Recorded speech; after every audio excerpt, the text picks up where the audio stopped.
Good day, class. The content of this presentation is the second lesson of the Module 2, which is the safety issues on the use of ICT, including e-safety rules.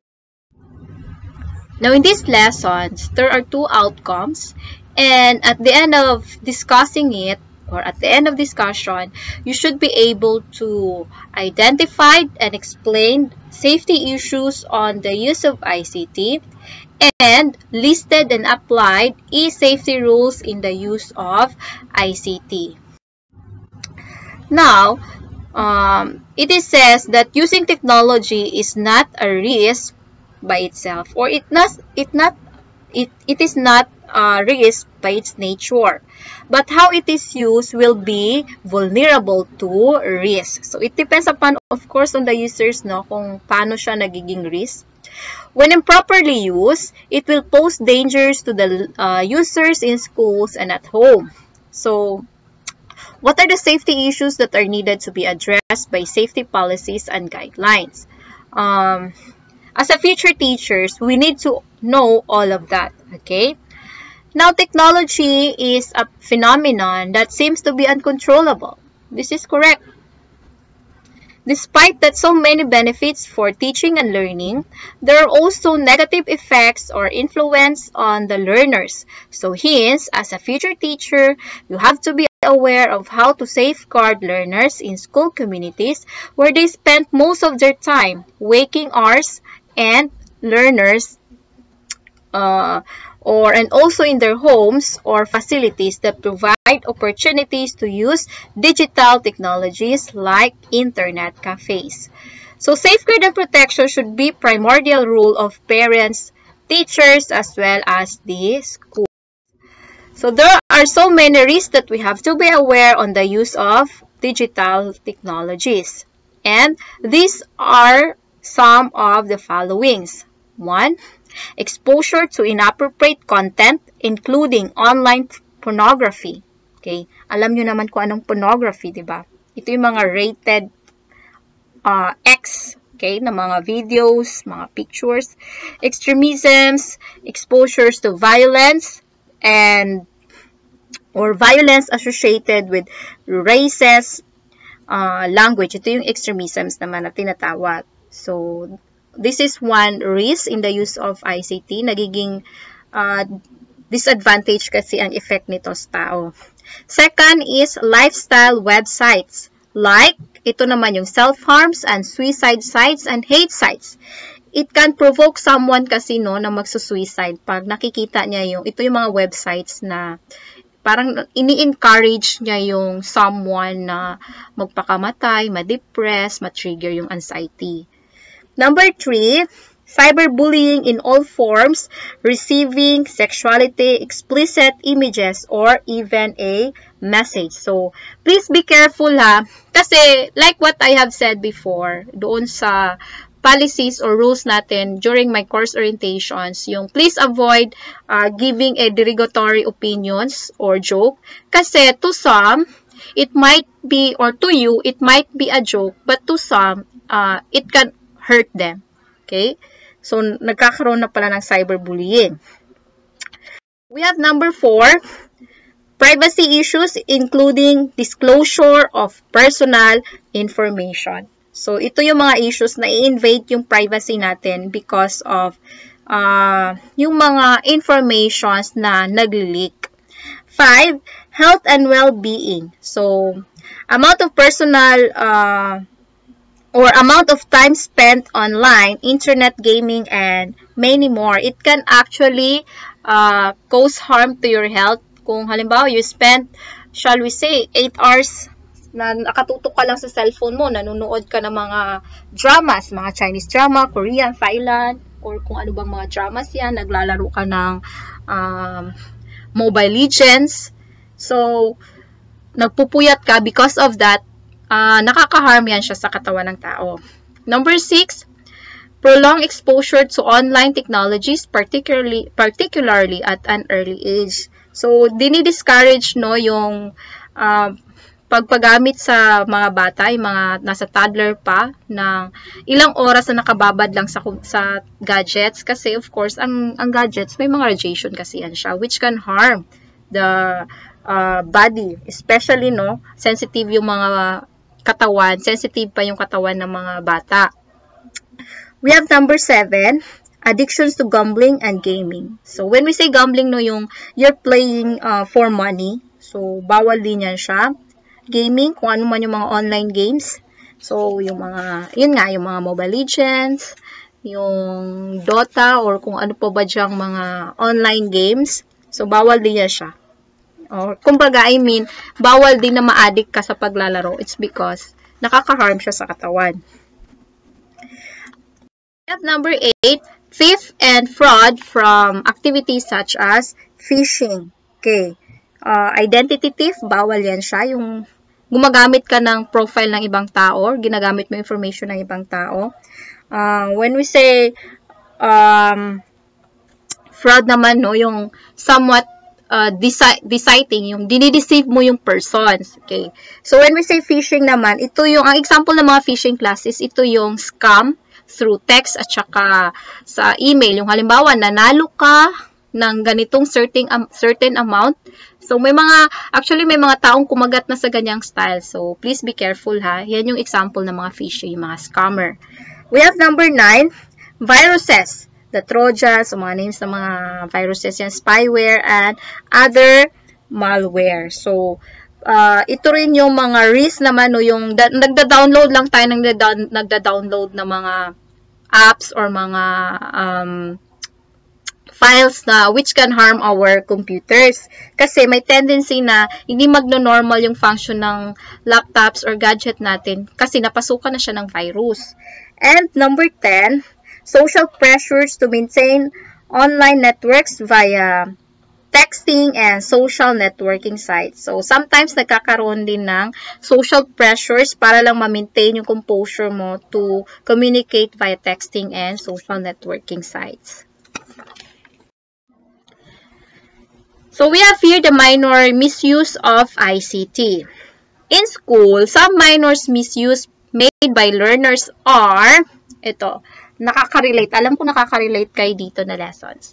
Copying informations into assignments and failing to acknowledge the source. Or tinatawag natin, papasok dito yung plagiarisms and copyright infringement.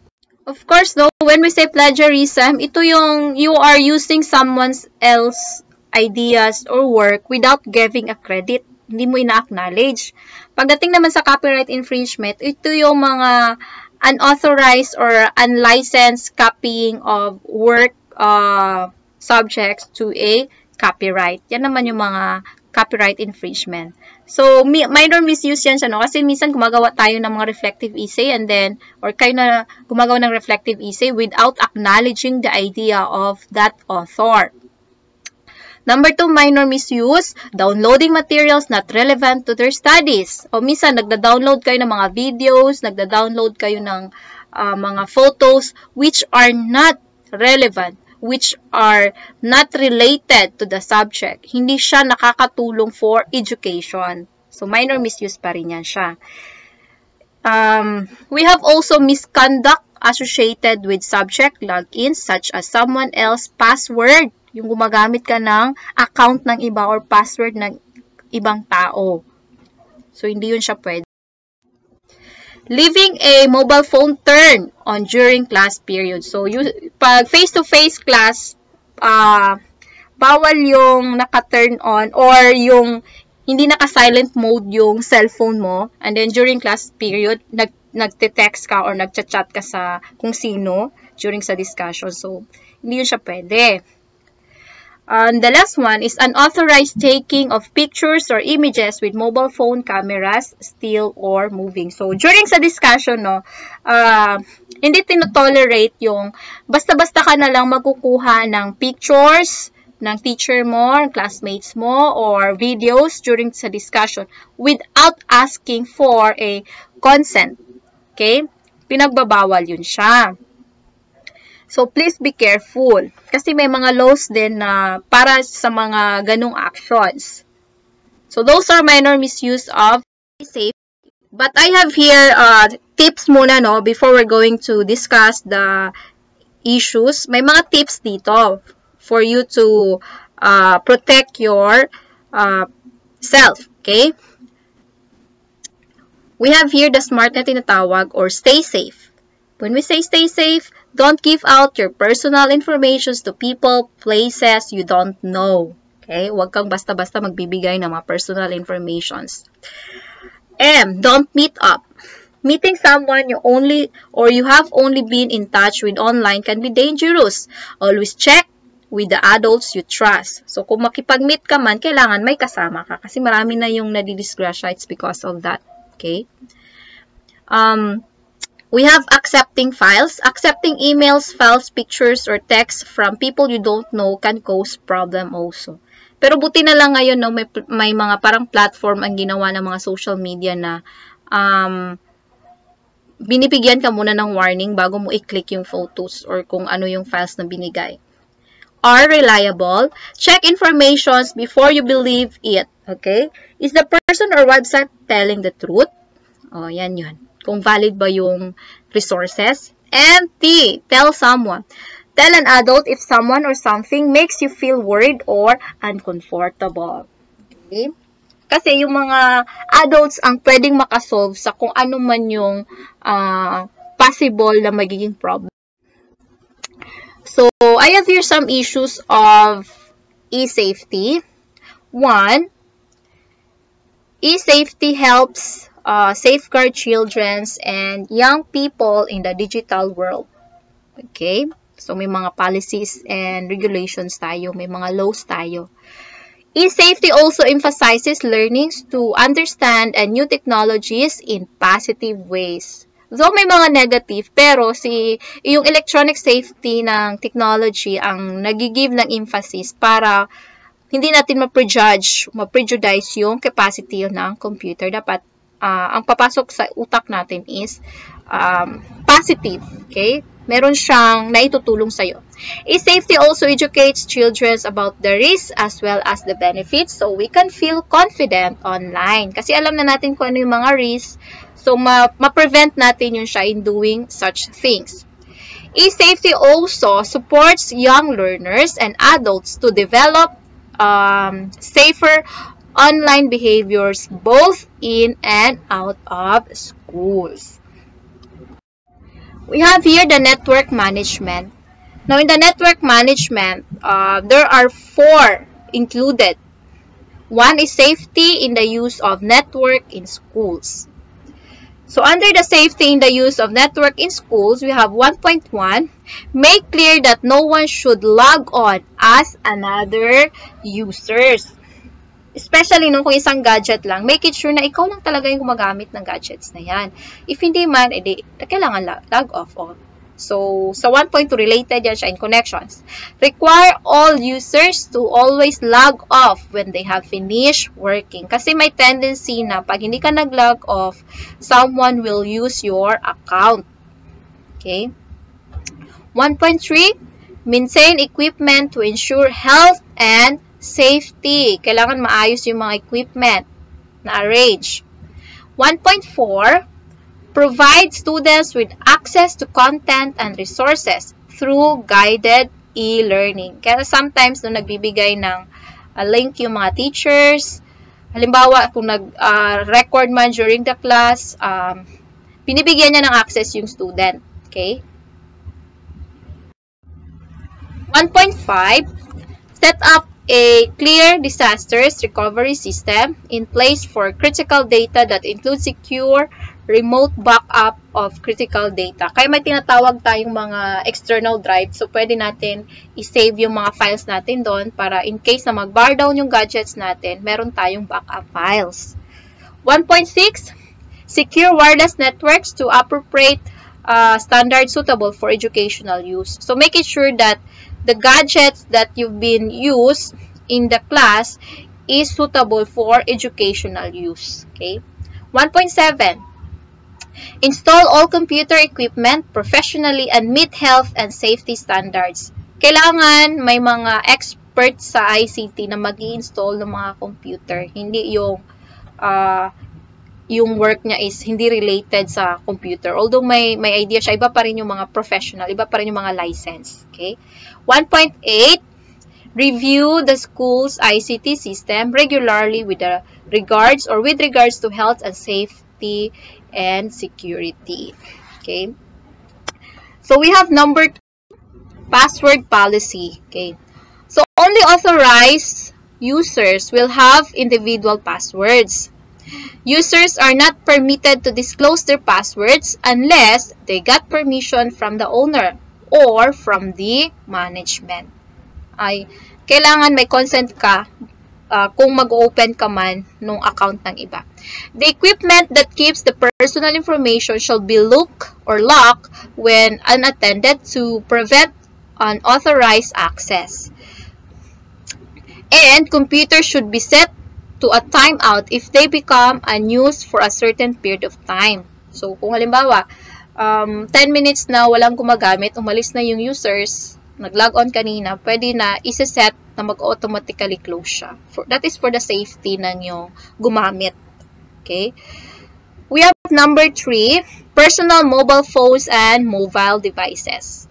So, all mobile phones shall be kept away in a box away from the children or learners, and access is only allowed at break time or at the end of classes or when needed during the class period. Usually sa mga public school, no, or private school na mga basic education, ginagawa ng teacher is kino-collect niya yung mga cellphones or gadgets ng mga bata. Binibigay niya lang ito kung kailangan siya during the class period. Kasi may possibility na hindi makikinig yung bata eh. But in college, so far, hindi masyado ina-apply yung ganyan ng mga system. And we have number 4, cameras, okay? 4.1, taking pictures only from parents or caregivers and not from any other family members or friend while the child attends class. So, ang ina-allowed ng mag-picture during the class period ng bata is yung family members, okay? And 4.2, any pictures taken of children shall be on camera solely for the purpose. So, if that purpose is for information, for as an evidence na nakikinig talaga yung bata, okay lang siya. Pero kung gagamitin mo siya against to that person na wala naman siyang ginagawa or ginamit mo siya as katatawanan or kung ano ba siya, that is a big no-no. Okay? We have here a setting up educational technologies. Okay. So, schools that plan to dedicate a room where the students can access technologies for learning should include the following basic safety rules. 1 is to provide a tiltable tables. Pwede siyang ma-adjust ba? Okay. These tables can be tilted and adjusted to the height of the users. Kasi hindi lahat ng students mo is matatangkad, mahaba ang mga legs. Okay? Second, provide anti-glare screen filters. Kailangan may eye protectors. 3, provide adjustable chairs. So, like what I have said, hindi lahat ng bata, hindi lahat ng students mo is matatangkad, mahaba ang legs. So, it should be the chair must be adjustable. 4, provide food support. Kailangan pa rin yung food support, no, para hindi magkaroon ng somewhat muscle pain, mangalay yung paa ng bata. 5, make sure lighting is suitable. Do not use dim light or yung red bulb kasi masakit yun siya sa mata. 6, make sure workstations are not cramped. Kailangan ang working station mo is maayos na arrange. Hindi nagkalat yung mga wirings. Kasi may tendency na may madisgrasya. And number 7, plan work at a computer so that there are frequent breaks. So more specifically, safety rules that can be reduced risk of accidents in the working station should include ito. 1, no trailing wires across or around the room which people can trip. Kailangan hindi siya cramp. Electrical sockets should not be overload. So, may tendency kasi no na mag-ground, magkakaroon ng short circuit pag overload na yung mga extensions wire na ginagamit. Electrical equipment should be safety tested at least once a year. So, tinetest yan siya para malaman kung pwede pa ba siyang gamitin or dapat i-condemn na siya. We have also, there should be adequate space around this for people to move. So, it should be enough spaces na malagyan niya ng notebook niya at the same time, ano yung other materials para okay rin yung movement, okay, nung bata. Hindi masyadong masikip. Number 5, bags and obstacles should be stored out of the way. Hindi pwede yung mga bags mo ilalagay mo doon sa table ng working environment mo. We have 6, foods and drinks should not be placed near machines. Kasi may tendency pag mabuhusan ng tubig yung machines or yung computer, so masisira siya. Number 7, heating and ventilation should be suitable for the working environment. So, just like what I have said, make it sure na enough yung light at hindi siya nakaka-cause ng harm to the eye of the users. 8, fire extinguisher should be available always because we cannot tell kung kailan magkakaroon ng short circuit, magkakaroon ng sunog. And we have the last one. Fire exits should be clearly marked and free from clutter. It should be well arranged. Okay? And kailangan klaro doon sa mga bata kung saan yung mga fire exits. So, there are actually more issues, policies, and rules that have been presented in the lesson that may be minimum that you should learn. So, as we go along with sa mga next lesson, marami pa tayong madidiscuss related to those policies, issues, at saka what are those platforms that can be used in teaching and learning. So, these are the references of these lessons. If you have questions, feel free to chat me in the GC or pwede rin kayong mag-direct message. So after this, I will be going to give you another group activities kasi ang module 2, meron lang siyang 2 lessons. Okay, so that's it. I hope you learned something from these lessons. Thank you for watching and listening. Have a great day to all.